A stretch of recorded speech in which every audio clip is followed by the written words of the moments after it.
अज़ीज़ान मुहतरम, अल्लाह रब्बुल इज़्ज़त का अजीब व गरीब तरीक़ा है, वो अपनी शान में अजीब व गरीब अंदाज रखता है कि अल्लाह रब्बुल इज़्ज़त कभी कभार अपनी खुददारी को बतलाने के लिए, अपनी बड़ाई को बतलाने के लिए, अपनी कुदरत को बतलाने के लिए अल्लाह ताला अपनी मर्जी से कभी कभार अपने वली के खून में अपने दुश्मन को पैदा कर देते हैं और कभी अपने सख्त दुश्मन की गोद में अपने वली और नबी को पैदा कर देते हैं। हजरत नूह अलैहिस्सलाम, जिनसे ये दोबारा दुनिया चली,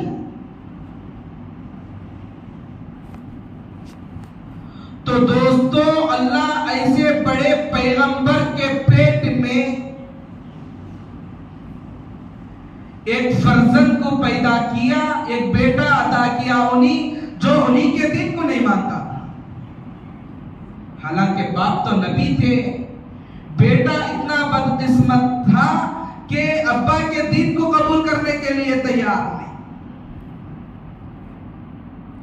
ये तो बात हुई कि अल्लाह ताला अपने वली के पेट में अपने दुश्मन को पैदा कर देते हैं और अल्लाह अजीब और गरीब कुदरत वाले हैं, ये भी करते हैं कि अपने दुश्मन की परवरिश में अपने नबी को भी पाल देते हैं।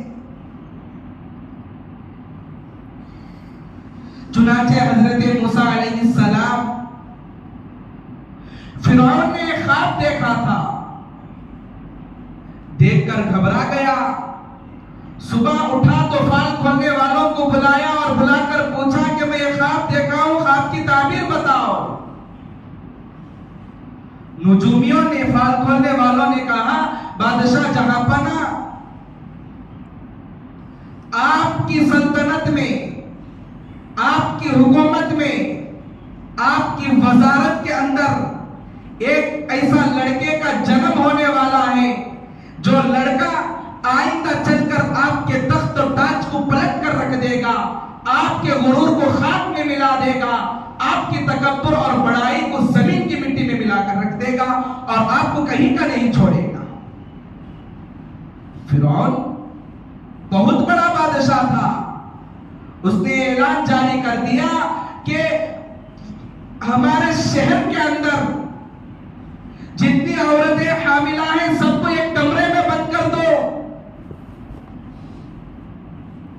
और देखो जिस औरत से भी लड़का पैदा हो उसको फौरन शहीद कर दो ताकि लड़का बड़ा ना हो और हमारे तख्त और ताज को ना उल्टे। लेकिन ये फिरौन की साजिश थी। अल्लाह तो ये चाहते थे कि हम ऐ फिरौन तेरी परवरिश में हम अपने नबी को पालेंगे, तो अल्लाह ने कर दिखलाया। फिरौन तो बच्चों को मारने की ठान ली थी, लेकिन अल्लाह ने चाहा तो फिरौन की गोद ही में अल्लाह ताला ने हजरत मूसा की परवरिश की। तो ऐसे ही मेरे दोस्तों, हजरत इब्राहिम अलैहिस्सलातु वस्सलाम जब इस दुनिया में आंख खोले तो अपने बाप को बुत तराशने वाला पाए, अपने खानदान के लोगों को 3 हिस्सों में बटे हुए पाए।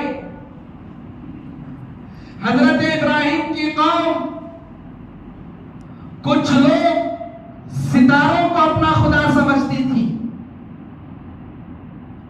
और एक जमात थी चांद को अपना खुदा मानती थी और एक जमात थी सूरज को अपना खुदा समझती थी। और हजरत इब्राहिम चूंकि अल्लाह के सच्चे नबी थे, थे, अल्लाह ताला अपने नबियों को बचपन ही से तमाम चीजों से नबियों के दिल में बेजारी डाल देते हैं, नफरत डाल देते हैं नबियों के दिल में बचपन ही से अल्लाह ताला।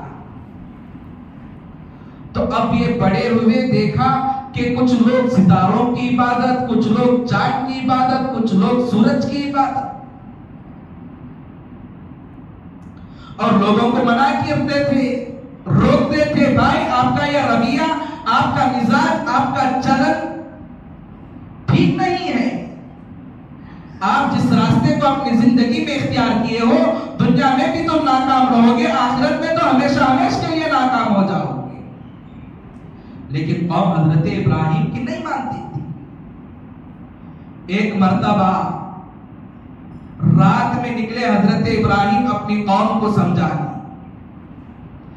देखा कि रात हो गई है, आसमान में तारीकी आ गई है, उस तारीक आसमान में चांद, उस तारीक आसमान में सितारों की झुंड लगी हुई है, तारे निकले हुए हैं। तो हजरत इब्राहिम ने कहा, कुरान कहता है फलम्मा जन्ना अलैहि लैल रआ कौकबा, जब रात आई तो हजरत इब्राहिम आसमान को सितारों से भरा पाए। फिर अपनी कौम के उन लोगों से कहा जो सितारों को अपना खुदा समझते थे, ऐ मेरी कौम गवाह रहना, हादा रब्बी, ये तारे मेरा रब है। अब कौम खुश हो गई, अरे भाई चलो चलो, बहुत अच्छी बात है कि जो आदमी हर दिन हमें रोकता था सितारों की इबादत से, आज वो अपनी जबान से कह रहा है कि सितारे हमारा रब है। कौम खुश। लेकिन रात जैसे जैसे गुजरती है, तारे एक एक करके गायब होना शुरू हो जाते हैं, डूब गए। रात चलती गई, जैसे जैसे घटती गई, तारे डूबना शुरू हो गए। जब तारे सारे के सारे डूब गए तो हजरत इब्राहिम ने कहा, क़ाल ला उहिब्बुल आफिलीन, मैं तो ये समझ रहा था कि ये तारे तो पावरफुल हैं, अगर ये खुदा होते तो कभी हमारी नजरों से ओझल ना होते, इनको गुरूब का ग्रहण नहीं लगता, ये बराबर चमकते रहते। लेकिन जब ये डूब गए, याद रखो कमजोर मेरा खुदा नहीं हो सकता। क़ाल ला उहिब्बुल आफिलीन, जो खुद दिखकर डूब जाए ये कैसा खुदा है, ऐसे कमजोर को मैं अपना खुदा मानने के लिए तैयार नहीं। उन्हीं की लकड़ी से उन्हीं का सर फोड़ना कहते हैं। फिर अब उस कौम का सर दिमाग ठीक करना चाहते थे हजरत इब्राहिम, जो चांद को अपना खुदा समझ बैठी थी। फिर एक दिन निकले अपनी कौम के पास कि चौदहवीं का चांद चमक रहा है और अपनी रोशनी से सारे जंगलात को मुनव्वर कर रहा है।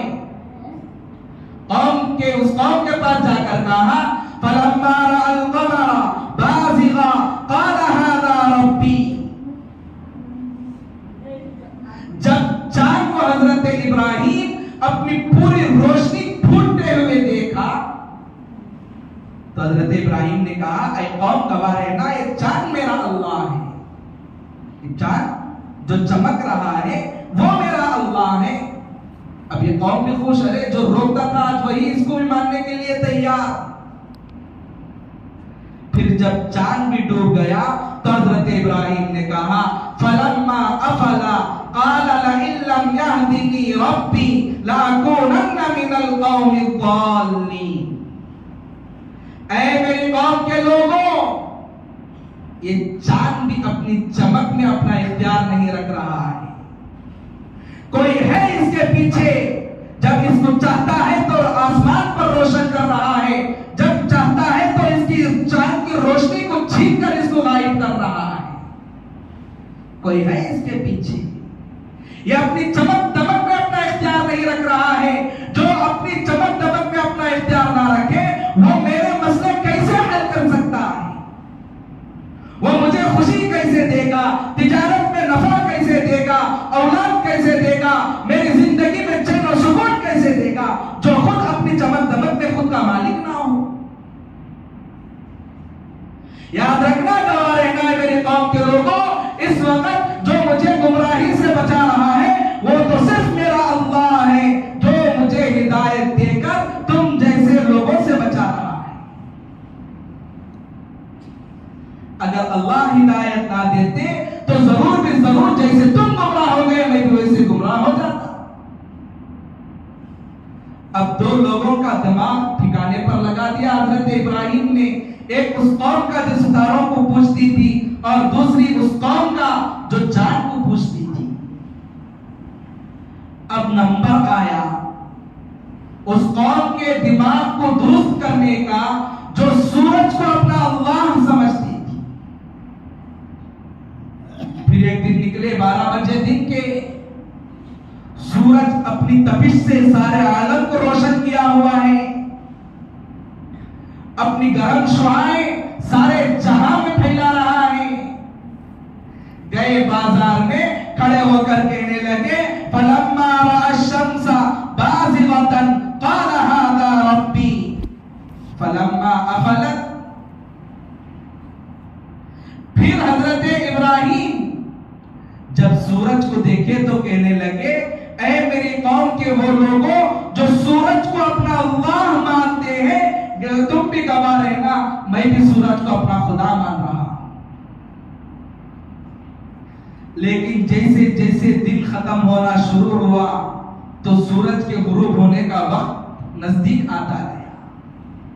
जब सूरज खत्म गुरूब हो गया, सूरज की रोशनी जाकर रात की तारीकी आसमान में आने लगी, फिर सब लोगों को जमा करके कहा याद रखना ये सूरज जो सितारों के मुकाबले में, चांद के मुकाबले में ज्यादा चमकने वाला है, इसकी चमक दमक ज्यादा है, लेकिन क्या करूं इसकी रोशनी भी अपने इख्तियार में नहीं है। इसका कंट्रोल करने वाला, इसका रिमोट, इसके निजाम को चलाने वाला कोई और है।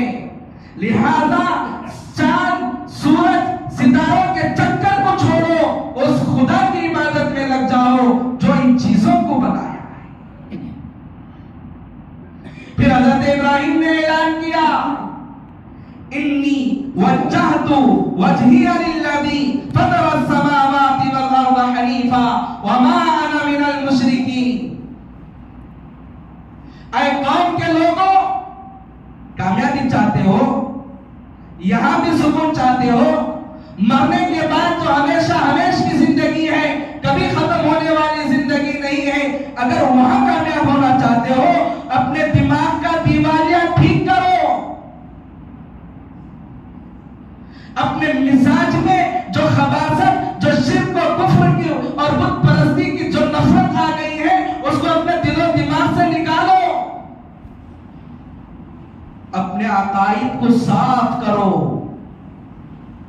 और अपनी इबादतों को उस रब के सामने लगाओ जिसने जमीन और आसमान को और उनके अंदर जो चीजें हैं उन तमाम का रब है। उसके लिए इबादत करो, उसकी मखलूक के लिए इबादत ना किया करो।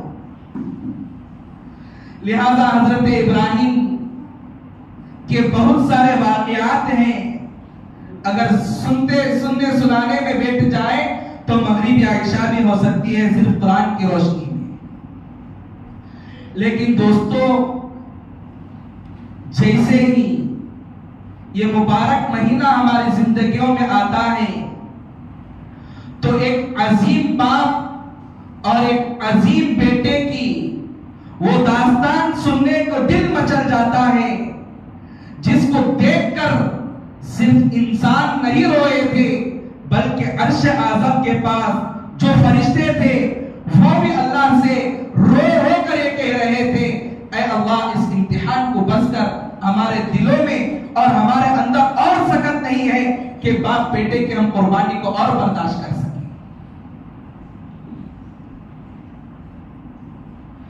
तो कुर्बानी का वाकया है।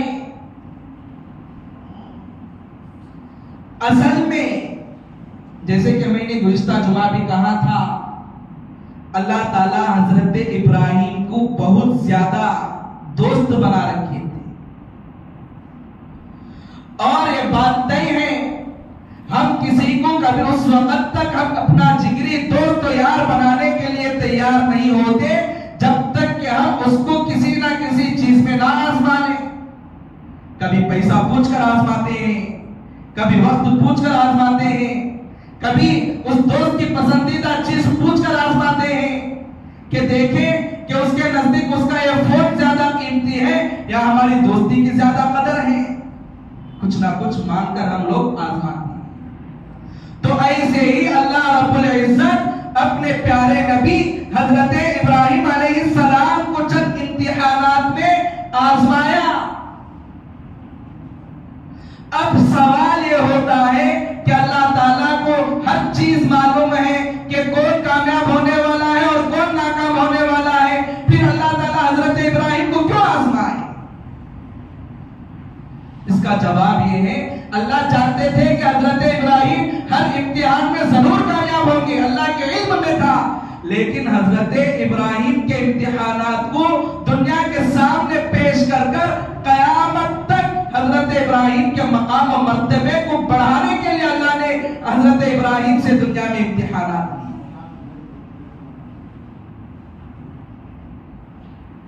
हजरत इब्राहिम अलैहिस्सलातु वस्सलाम मैं असल वाक़े की तरफ आ रहा हूं। अपने बाप से बहुत लड़ते थे, बाप बुत तराशते थे, बाप से कहते अब्बाजान आपके ये कौन है? आज़र कहते बेटा इब्राहिम ये हमारे अल्लाह है, इन्होंने हमें पैदा किया, जिंदगी दी, मौत भी ये देंगे, तिजारत में नफा ये देंगे, तिजारत में नुकसान ये देंगे, बारिश ये देंगे, रोजी ये देंगे, गल्ले ये उगाएंगे, अनाज ये देंगे, दुनिया की हर जरूरत ये बुत देंगे। और इन बुतों ने हमें बनाया। हजरत इब्राहिम ने कहा अब्बाजान मैं तो उल्टा देख रहा हूं, आप कह रहे हैं कि मूर्तियां आपको बनाई, मेरी आंख तो ये देख रही है कि आप इनको तराश रहे हैं। जो बनने में दूसरे का मोहताज हो वो कैसे हमें बनाए अब्बाजान? हजरत इब्राहिम अपने बाप से बात कर रहे हैं और हर तरह से समझा रहे हैं, देखो अगर इस पत्थर पर चूहा का एक छोटी सी मक्खी भी बैठ जाए ये उसको खुद उड़ा नहीं सकते। इनके पास तुम फल फ्रूट रखते हो, एक जर्रा भी उसमें से नहीं खा रहे हैं। कोई इनको उठाकर पटक दे ये किसी के सामने शिकायत भी नहीं कर रहे हैं। ये दूसरों का भला क्या करे, दूसरों के काम क्या करे, क्या बनाए, ये खुद एक जगह से दूसरी जगह जाने में दूसरों के मोहताज हैं। जो हर काम में दूसरे का मोहताज हो, एक मखलूक का मोहताज हो, अब्बाजान ऐसा पत्थर कैसे हमारा खालिक हो सकता है? हजरत इब्राहिम के अब्बा हजरत इब्राहिम को समझाते थे, बेटा तुम्हारा रवैया बड़ा बदमाश वाला हो रहा है, तुम्हारा चाल चलन बराबर नहीं है, बाज आ जाओ, पत्थर मारकर कौम के सामने तुम्हें कौम से हिजरत करा दूंगा। पर उसको कौन चके जिसको अल्लाह रखे, जिसको अल्लाह रखे उसको कौन चके? फूकों से यह चराग बुझाया नहीं जाएगा। हजरत इब्राहिम के साथ अल्लाह की मदद और नुसरत थी। हजरत इब्राहिम ने ठान ली, अब उनका वो फर्ज था, वो एक नबी थे, अपनी कौम में तबलीग बराबर करते थे। फिर वो बुत तोड़ने का मशहूर वाकया हजरत इब्राहिम से आया।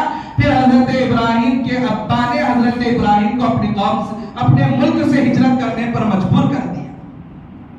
जाओ बेटा कहीं जाकर ठंडा सुकून और चैन का सांस लेकर जी लो, अब हम तुम्हें और बर्दाश्त नहीं करेंगे। अगर तुम यही रुकोगे तो हम तुम्हें पत्थर से मार मार कर हलाक कर देंगे। जब तक कि तुम ना मर जाओ उस वक्त तक हम तुम्हें छोड़ेंगे नहीं। हजरत इब्राहिम अपने बाप से कहते हुए चले गए, ऐ अल्लाह मेरे अब्बा को हिदायत अता फरमा और हर तरह की परेशानी से मेरे अब्बा की हिफाजत फरमा। एक एक कर चले गए अपने अब्बा से। अब अपनी बीवी को लेकर, सारा अलैहिस्सलाम को लेकर चल रहे थे।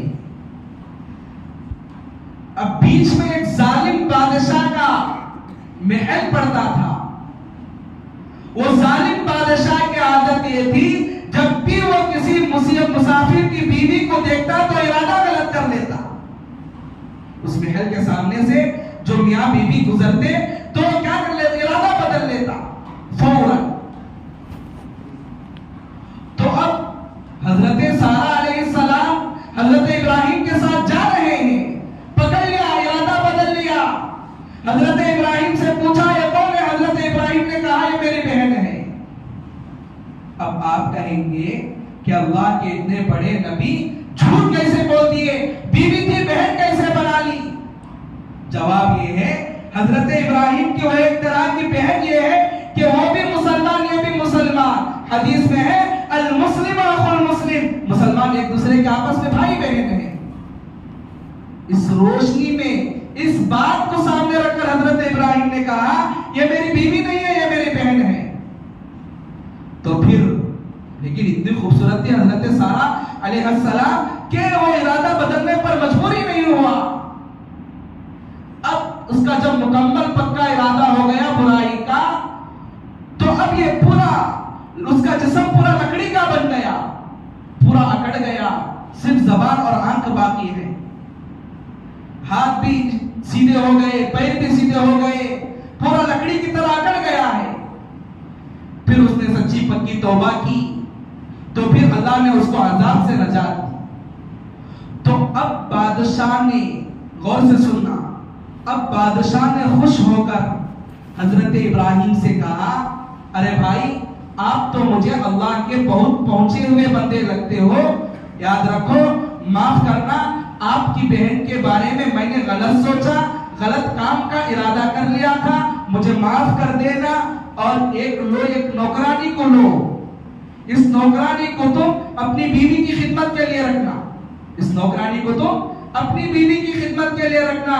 उस नौकरानी का नाम है हजरत हाजिरा अलैहिस्सलाम। क्या है?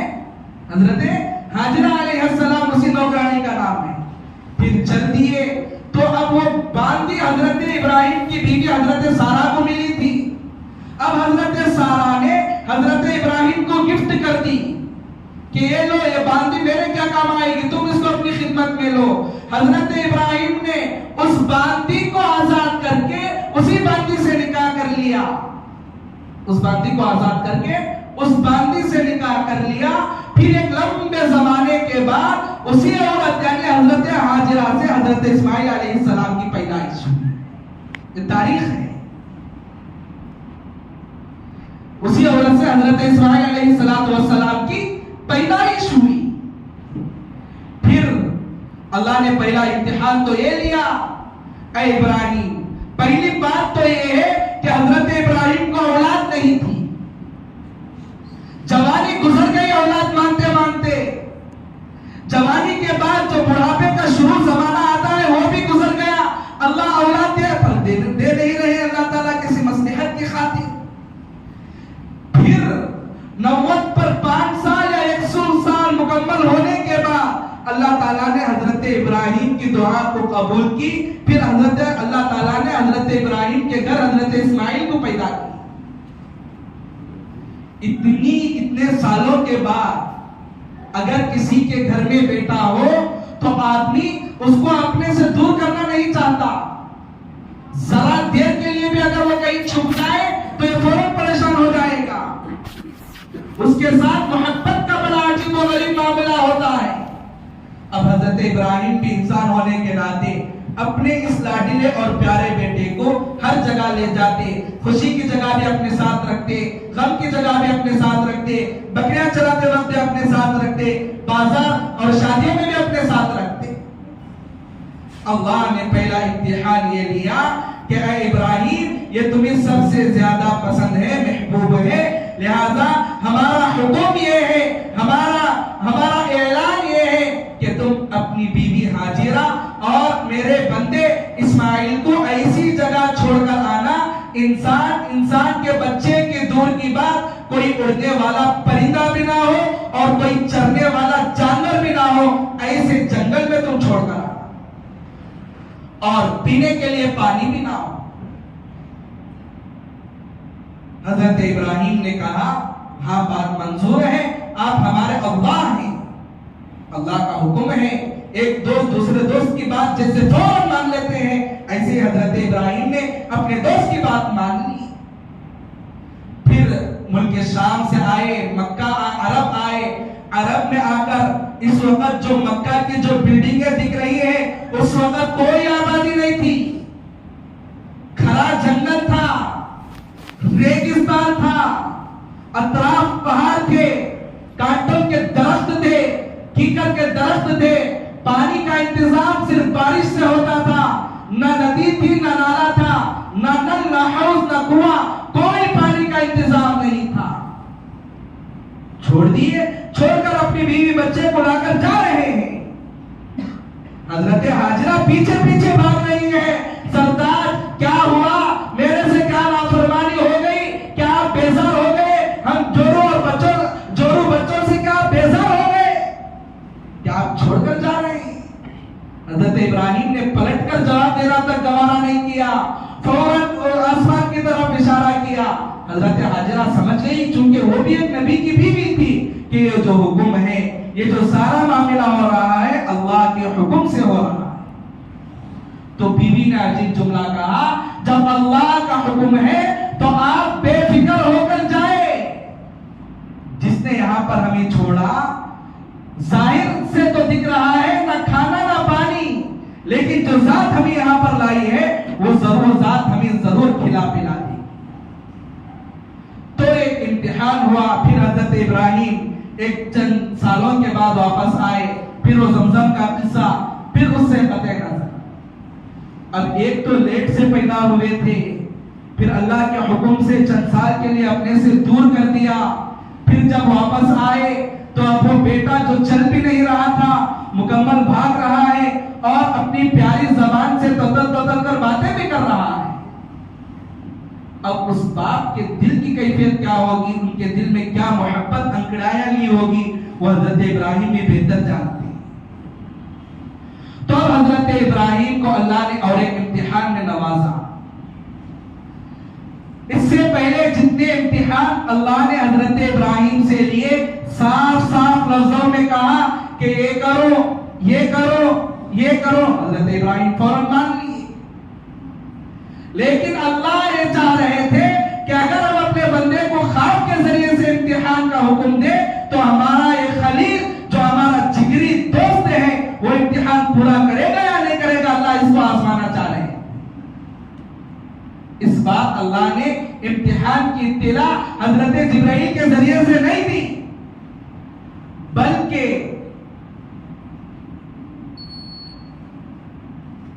जिस दिन हम ईद की नमाज पढ़ते हैं, यानी 10 ज़िलहिज्जा, अब जो ईद की नमाज आ रही है, जुमेरात को आ रही है, यूं समझो कि हजरत इब्राहिम ये ख्वाब मंगल की रात देखे। मंगल की रात में हजरत इब्राहिम ये ख्वाब देखे मिसाल के तौर पर, और ख्वाब में क्या देख रहे हैं कि अपने बेटे को कोई कहने वाला कह रहा है कि इब्राहिम अपने बेटे को अल्लाह की राह में कुर्बान करो। और वो सुनकर हजरत इब्राहिम अपने बेटे को कुर्बान करना चाह रहे हैं। सुबह उठी तो आमतौर पर बात है, बड़े जब कोई अपने छोटों के बारे में कोई बुरा ख्वाब देखते हैं तो उनका नाम लेकर सदका कर देते हैं। इस आदत के मुताबिक हजरत इब्राहिम सुबह उठे तो 100 बकरी ज़बह कर दी कि अल्लाह मेरे बेटे का सदका चाह रहा। फिर दूसरे दिन ख्वाब में देखा कि कोई कहने वाला कह रहा है, इब्राहिम अपने बेटे को ज़बह करो अल्लाह के नाम पर। हजरत इब्राहिम फिर बेदार हुए। जब सुबह आंख खुली तो ये चाहे कि शायद अल्लाह और सदका मांग रहे हैं, ज़बह और बकरी ज़बह करें। फिर तीसरी रात में जब हजरत इब्राहिम यानी 10 ज़िलहिज्जा की रात के ख्वाब में जब देखा कि कहने वाले कह रहे हैं कि अपने बच्चे को अल्लाह के नाम पर कुर्बान कर दो, हजरत इब्राहिम की आंख खुले और फौरन समझ गए ये इम्तिहान जो है असल में अपने बेटे की कुर्बानी का इम्तिहान। यहां पर बकरी या ऊंट ज़बह का इम्तिहान नहीं है, यहां अल्लाह को मकसूद अपने जिगर के टुकड़े के कुर्बान करना है। यह मकसूद है अल्लाह मियां। हजरत इब्राहिम अपने बेटे को नहला धुला गए, तैयार किए, नया कपड़ा पहना दिए और बीवी से कहा, बीबी तैयार करना अपने लफ्ज़े जिगर को, एक बड़ी तकरीब में इसको लेकर जाना है, शादी एक फंक्शन में लेकर जाना।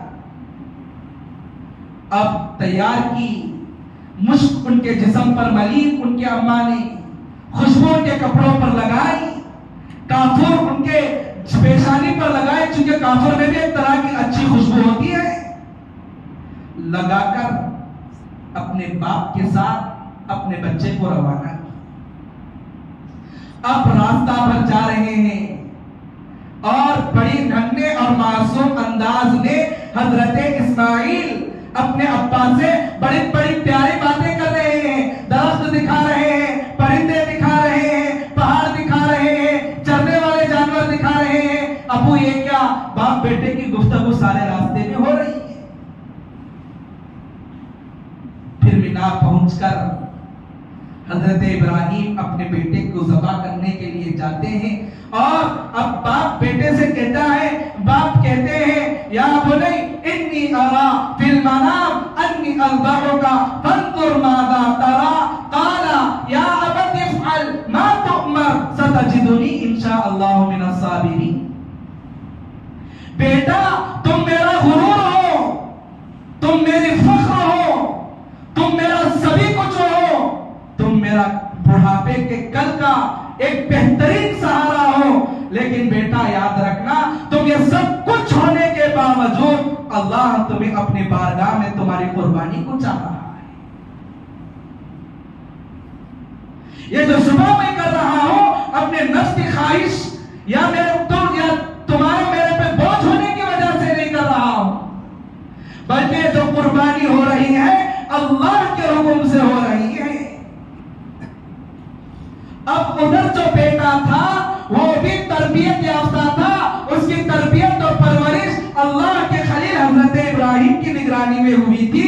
तो उस खुश नसीब फर्जंद ने कहा, या अबती इफ़अल मा तुअमर सतजिदुनी इंशाअल्लाहु मिनस साबिरीन। अबा जान बेफिक्र रहिए, परेशान होने की क्या बातें हैं, गम की क्या बातें हैं, 100 साल जिए, एक दिन मरना जरूर है, परेशान मत होइए, घबराइए मत। आप वो करें जिस काम का आपको अल्लाह ने हुक्म दिया है, इंशाअल्लाह आप मुझे सब्र करने वालों में से पाओगे।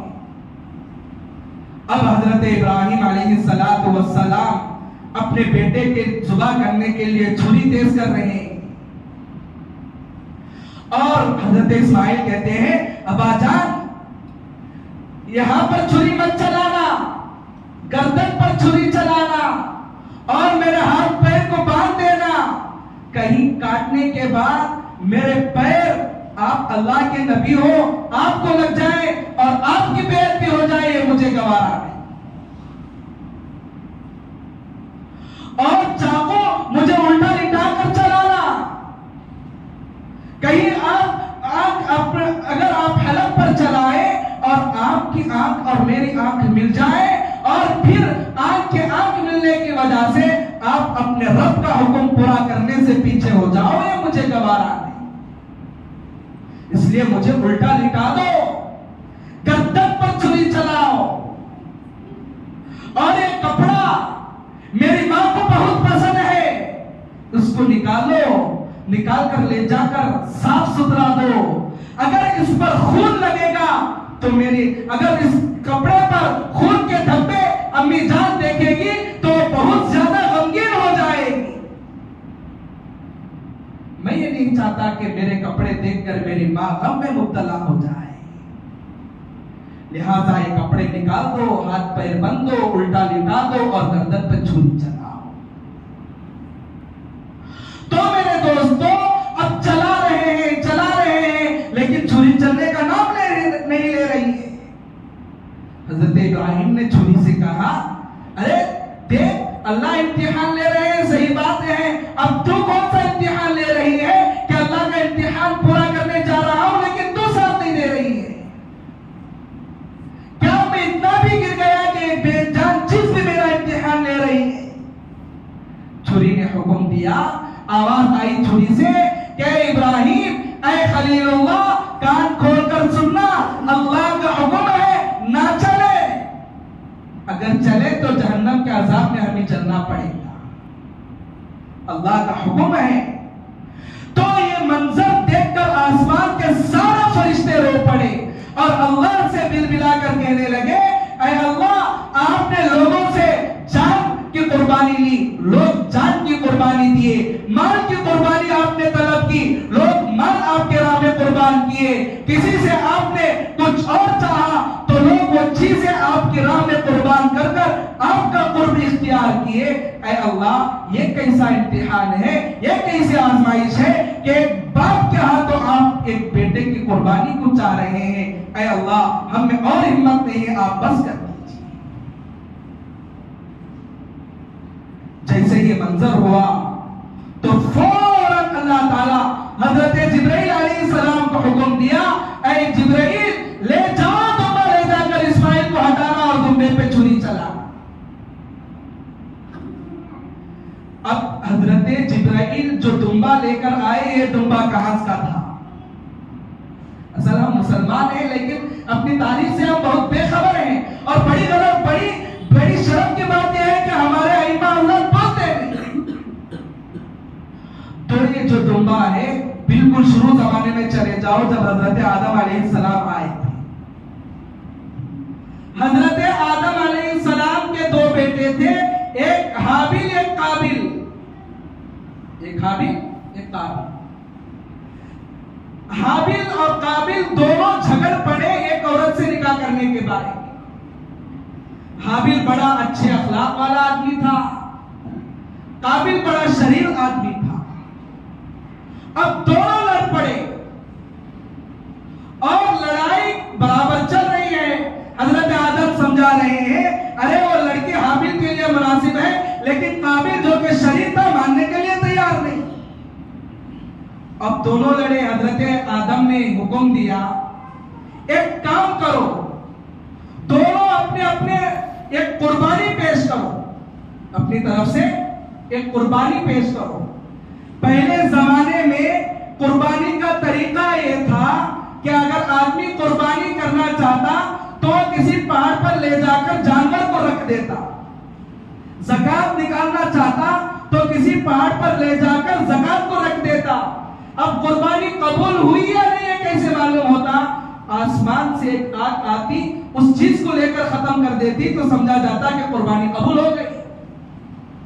तो अब हजरत आदम के दो बेटों ने कुर्बानी को रखा तो आसमान से आग आई और हाबिल की कुर्बानी को लेकर चले गए, जो कि बकरा था।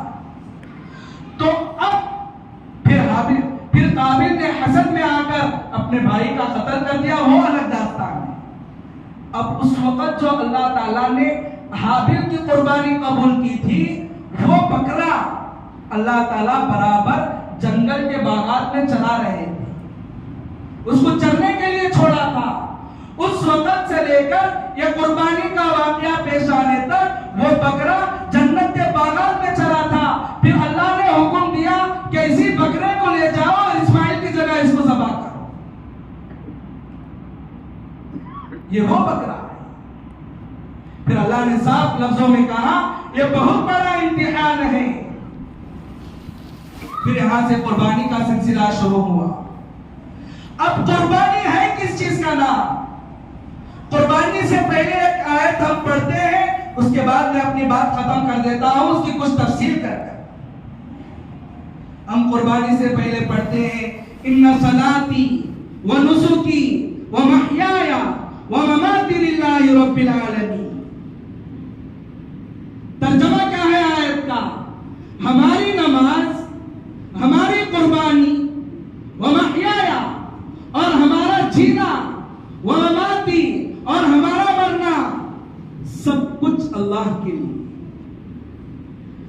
हदीस में आता है, अगर कोई आदमी नमाज इसलिए पढ़ा ताकि लोगों को बतलाओ, गोया कि उसने अल्लाह के साथ किसी और को शरीक कर लिया। ये रिया एक तरह का शिर्क है।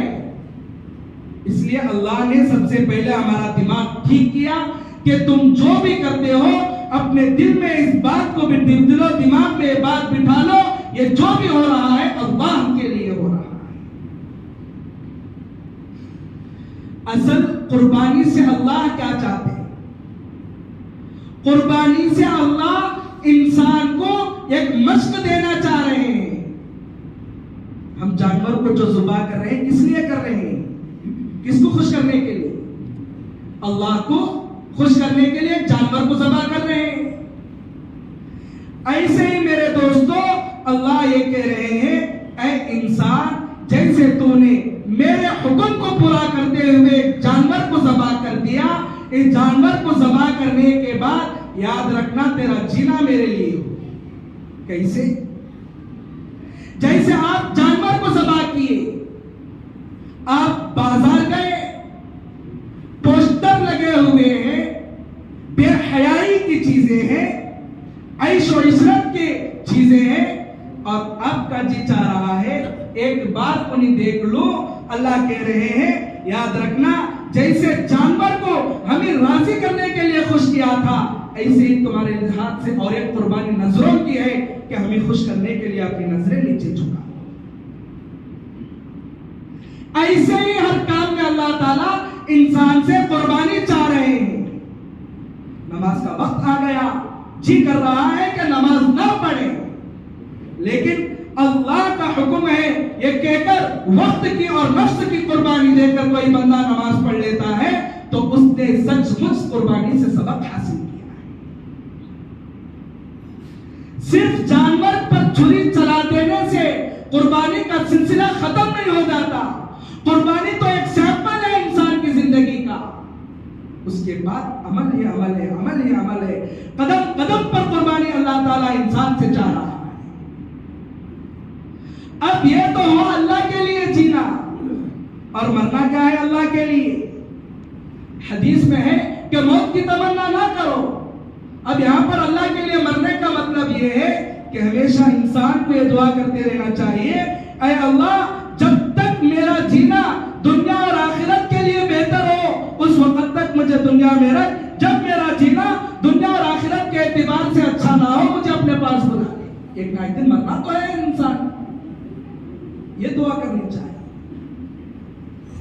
तो अब कुर्बानी जो करते हैं इसमें तो रियाकारी का कोई दखल नहीं, क्योंकि कुरान साफ कहता है लन यनालल्लाह लुहूमुहा वला दिमाउहा वलाकिन यनालुहु तक़वा मिनकुम। तुम जो अल्लाह के नाम पर बकरा, बैल, गाय, ऊंट या कोई जानवर जो कुर्बानी के लायक हो वो ज़बा कर रहे हो, याद रखो ना इसका खून अल्लाह के पास पहुंचता है। खून मिट्टी में मिल जाता है, गोश्त तुम खा जाते हो कबाब डालकर, हिड्डियां तुम उसका रस बनाकर पीकर फेंक देते हो, फिर जिन्नात उसको इस्तेमाल कर लेते हैं। सब कुछ मेरी मखलूक के लिए है। फिर अल्लाह कुर्बानी से क्या चाहते हैं? तुम्हारे दिलों के इरादे की दुरुस्तगी अल्लाह चाहते हैं। वलाकिन यनालुहु तक़वा मिनकुम, गोश्त तुम्हारे लिए, खून जमीन के लिए, जानवर का एक एक हिस्सा तुम्हारे लिए, लेकिन मेरे पास जो आएगा सिर्फ तुम्हारा नेक इरादा आएगा। इसके अलावा मैं ये नहीं देखता कि आप कितने हजार में उसको खरीदे, मैं ये नहीं देखता। जब मामला कबूलियत का इखलास के साथ है तो हमें भी सोचना चाहिए कि अपने जानवर को दुनिया के सामने पेश करने से क्या मिलेगा। इसलिए जो जानवर है, जो से भी हो, उसको खूब पालें, अच्छा सा अच्छा चारा खिलाएं, या जानवर जिस चीज को ख्वाहिश से खाते हैं वो खिलाएं। लेकिन इसका मतलब ये नहीं कि गली कोचों में उन्हें लेकर फिरते रहें, ये हरगिज मतलब नहीं मेरे दोस्तों। एक मखसूस जगह पर रखें। हम एक आजाद मुल्क में रहते हैं। इस हिंदुस्तान में हजार तरह के फूल हैं। अब हमारे शरीयत का तकाजा ये है कि हम एक दूसरे के जज्बात की कदर करें। अगर हम अपनी कुर्बानी से अपनी कौम के अलावा किसी की कौम को दिल दुखाना अगर हम अपनी कुर्बानी से कर लें तो हमारे कुर्बानियां कबूल नहीं होगी। बाकी सफाई का एहतिमाम हो, आप मालदार हो, आप जानवर लेकर आए, इसका मतलब यह नहीं कि सारा गोबर गरीब पड़ोसी के घर के सामने पड़ेगा। कुर्बानी आपकी गोबर की गंदगी हो तो बर्दाश्त करें।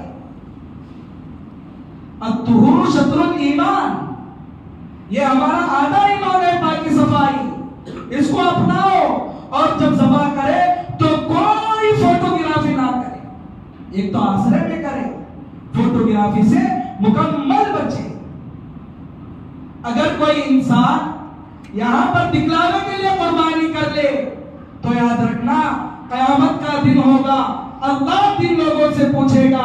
एक मालदार होगा, अल्लाह कहेंगे जाओ मियां जहन्नम में चले जाओ, फरिश्ते खींच से हमें ले जाएंगे। कहेगा अल्लाह मियां जब बकर ईद आती तो इस गली से लेकर उस गली तक 50-50 बकरे मैं आपके नाम पर काटता था, गायों की लाइन लगाकर आपके नाम पर ज़बह करता था, ऊंट ज़बह करता था, आपकी राह में पैसे देता था। अल्लाह कहेंगे झूठे समझ रुक, क्या बक रहा है, किसको धोखा दे रहा है, मैं तो तेरे दिल की हालत को जानता था। तू दुनिया में जरूर जानवर ज़बह किया, दुनिया में तो खूब पैसा मेरे नाम पर दिया, लेकिन देने का मकसद ये था कि लोग तुझे बड़ा सखी कहें, हातिम ताई कहें, बड़ा दयालु कहें, दरिया दिल इंसान कहे। लिहाजा लोग जिनके लिए तूने किया था वो लोग तेरी तारीफ कर चुके, आज सवाब भी जा उन्हीं लोगों से ले। इसीलिए दोस्तों कुर्बानी का असल मकसद अल्लाह को राजी करना है, तो वो रजामंदी छुपकर भी हासिल की जा सकती है। इसीलिए जहां तक हो सके अपने कुर्बानी के निजाम को अच्छे पर्दे की जगह में करें, ताकि किसी को हमारे अमल से परेशानी ना हो। और एक बात अच्छी तरह याद रख ले, ये बात दिलो दिमाग में बिठा ले, मेरे काम की वजह से मेरी कौम पर बदनामी ना आए, मेरे अमल की वजह से मेरी कौम बदनामी की सूरत ना देखे। ये बात दिलो दिमाग में बिठा लो, फिर सारी बातें खुद ब खुद हल हो जाएंगी। अल्लाह से दुआ है कि अल्लाह ताला मुझे और आपको जो बरकत वाले दिन चल रहे हैं उन्हें इबादत की तौफीक अता फरमाए, और अल्लाह ताला हमारे कुर्बानियों के निज़ाम को आसानी और आफियत के साथ पूरा फरमाए। आमीन। अल्हम्दुलिल्लाह।